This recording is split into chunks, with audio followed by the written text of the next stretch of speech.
Hey, everybody, I hope you're doing well today. Well, let's take a look at the common characteristics of developing countries and trying to work at understanding what they are. And these are fundamentally flawed, right? Because there isn't like a series, and there's going to be 7 here, of like characteristics that all developing nations have. But Michael Todaro, who put together, he's a development economist, put together this list, and Jocelyn Blink included it in her course companion. And I think it's useful to have in your mind to understand like what is common about a developing country, because then you're going to try to figure out like how could developed nations sort of help this category of developing countries, okay? So let's take a look at what they are. So this video is going to be insufficient for you in terms of totally understanding all of the complexities of each of these 7 categories. But let's just take a look at the first one, low standard of living. So what are they? 1, 2, 3, 4, 5, 6, 7. The characteristics of common characteristics of developing nations is that there's a low standard of living, there are low incomes, there's a lot of inequality, poor health, and inadequate education. Okay, so what that is a function of more than anything else is really the underdevelopment, or I like to think of it as maybe the ineptitude or of the government, or just the basic like age of the nation, right? It's a really helpful thing in development economics to make a relationship between how old a country is and what the expectations are of what that country could achieve.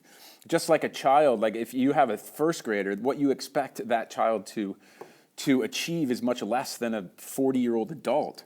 But if you take the 40-year-old adult perspective and then apply it to the first grader, it's a really big disservice, because that first grader is never going to be able to do that. And all countries, like all 40-year-olds, were once first graders. And so you gotta really check any sort of assumptions you might have in your mind about why certain countries don't function well, or don't function as well. But low living standards, poor housing, low standards of health, high infant mortality rates, these tend to be characteristics of developing nations. Okay. Next, this one you got to be really careful with. Low levels of productivity, which is like described as like low output or output per person. This has nothing to do with intelligence. This has nothing to do with abilities. This has to do with the fact that developing nations tend to have low education standards. They tend to have low levels of health standards amongst its workers. There's a lack of investment in physical capital and therefore lack of access to technology. I grew up in the United States and I benefited from that luck. If you put me in the hills of the Dominican Republic, guess what? My life would be similar to the people in the hills of the Dominican Republic, because that's where I grew up. And so if the Dominican Republic is the 3rd poorest country in this hemisphere, and as a result of that, they have low levels of education, low levels of health, lack of investment in physical capital, lack of access to technology, that would have been me. It has nothing about my intelligence, it has nothing about my abilities, it has to do with where I grew up. So this low levels of productivity is not, be careful, and you got to check any sort of bias that you might have in your mind if you didn't grow up in one of those particular countries. It's really important. Okay, the third thing, high rates of population growth and dependency burdens. You really need to check your textbook out for this. This can go on for a long time, this discussion, but developing nations tend to have crude birth rates that are more than double on average the rates of developed nations. Right, so Jocelyn Blinks provided us with this statistic. The crude birth rate is the annual number of birth rates per 1,000 people in the population. The world average in 2005 was 20.15, but in some developing countries it can be as high as 50, right? So higher birth rates create dependency burdens, and what that means is that if you have high birth rates, then you're going to have more children dependent on adults in a less developed nation than you would have in a more developed nation. If less developed nations have higher birth rates, then you're going to have more young children per adult than in a developed country. And as a result, since those people aren't productive, right, because they're children, for society economically, there's a higher what they call child dependency ratio.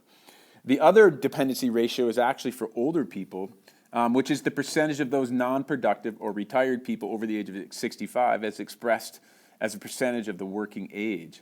And take a look into this more closely.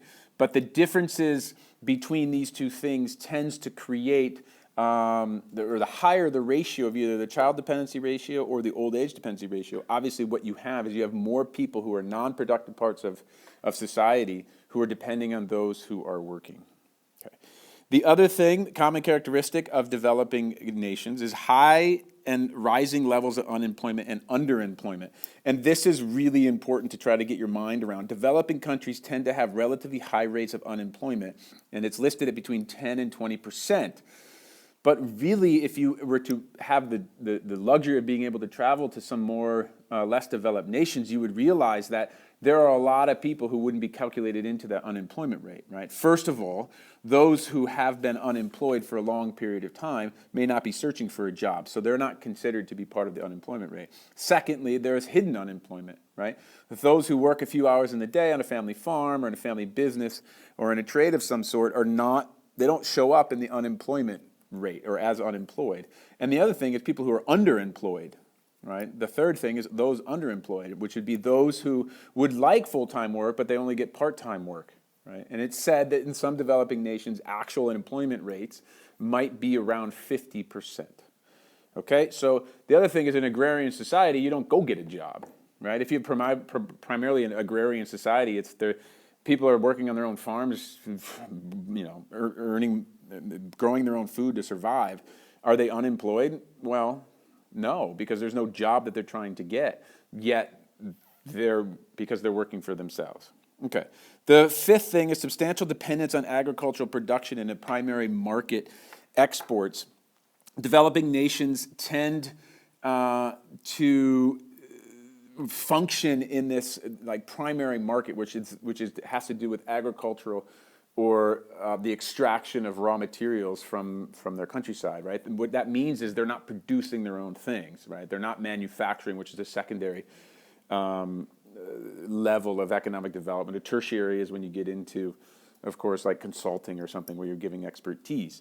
So there's a substantial dependence for developing countries on agricultural production.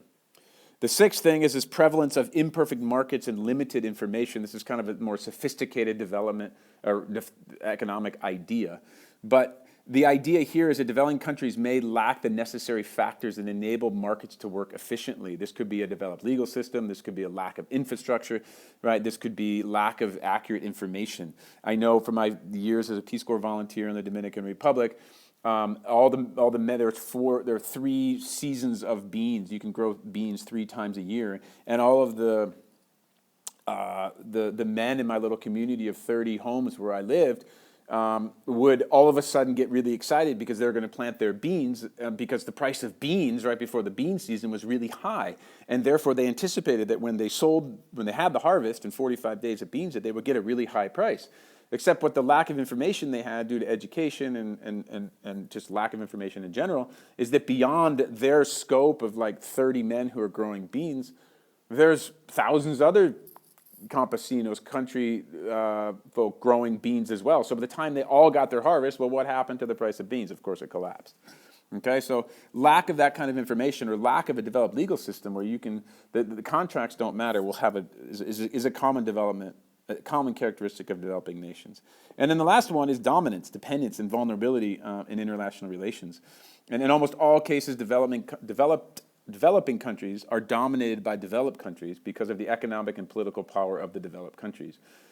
This could be as a result of tradition, whether it's a colonial power, that had power over a developing nation at one time. But it's oftentimes not really possible for economically small developing countries to isolate themselves from world markets. And for these reasons, developing countries are vulnerable on the international stage. What can they do? They're like little guys out there, right? It's like a first grader trying to compete with a 40-year-old in some sort of economic trade. They're not really going to be able to do it. So all of these factors are characteristics of developing economies and can also represent hindrances to economic growth and therefore possibly hindrances to economic development, okay? So take a look at the bottom of the screen down below here in the discussion. You'll see a list of things. Use those as a way in which you can sort of categorize the information in your mind for development economics. All right, I hope you thought this video was helpful. We'll talk to you in a bit.